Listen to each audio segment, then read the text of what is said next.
மனதில் வைக்க வேண்டிய 3 விஷயங்கள். முதலாவது, நிச்சயம் வாழ்க்கை உங்களை அடித்து கீழே தள்ளும். அப்போது மீண்டும் எழுத்து நின்றால் மட்டுமே வெற்றி அடைய முடியும்.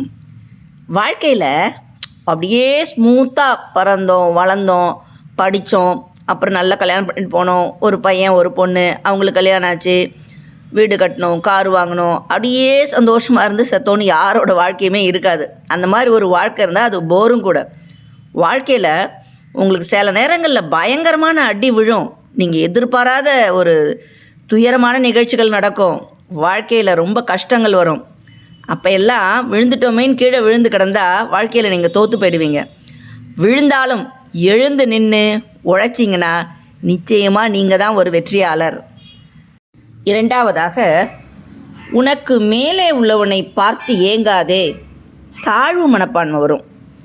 உனக்கு கீழே உள்ளவனை ஏளனமாய் பார்க்காதே, தலைக்கணம் வரும்.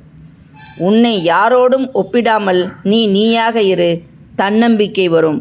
ரொம்ப அழகான வார்த்தைகள். நம்மளை விட பணத்தில் நிறைய பேர் பெரியவங்களாக இருப்பாங்க, பெரிய பெரிய வேலையில் நிறைய பேர் இருப்பாங்க, நிறைய புகழ் வச்சுருக்கவன், அரசியலில் செல்வாக்கு உள்ளவங்களாம் நிறைய பேர் இருப்பாங்க. அவங்களெல்லாம் பார்த்தா உங்களுக்கு ஒரு இன்ஃபீரியாரிட்டி காம்ப்ளெக்ஸ், ஐயோ நம்ம மட்டும் இப்படி இருக்கோமேங்கிற ஒரு தோணும். அதனால் அப்படிலாம் பார்த்து உங்கள் வாழ்க்கையை நீங்கள் ஒப்பிடாதீங்க. சரி, நமக்கு கீழே ஏழையாக கோடானு கோடி பேர் இருப்பாங்க, கஷ்டப்படுறவங்க இருப்பாங்க. அவங்களெல்லாம் பார்த்துட்டு அப்படி ஏளனமாக நீ பார்த்தீங்கன்னா தலகணம் வரும்.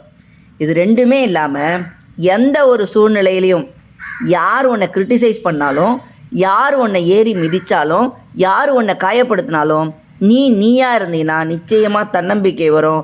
வாழ்க்கையில் உன்னால் ஒரு உயர்ந்த இடத்தை கட்டாயம் அடைய முடியும்.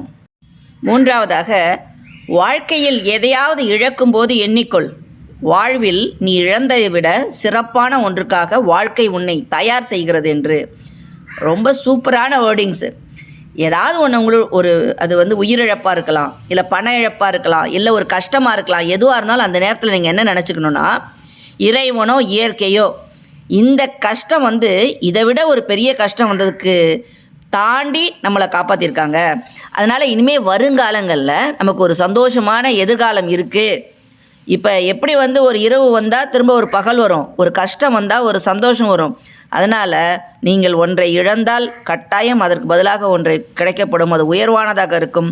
வாழ்க்கையில் நீங்கள் கவலைப்படாமல் இருந்தால் உயர்ந்து கொண்டே இருப்பீர்கள்.